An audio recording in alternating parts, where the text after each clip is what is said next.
Okay, so thank you. So we are going to concentrate on chronic cough. That is my name.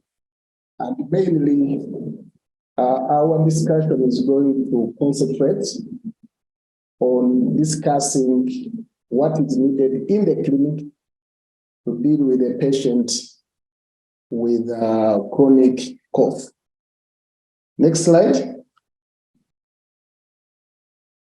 So in this slide, we shall first of all look at cough in simple terms.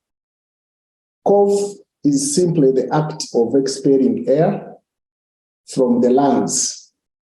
It usually happens suddenly, and in most cases, it creates a sound. We all know that cough is a very vital reflex that prevents aspiration and helps in airway clearance.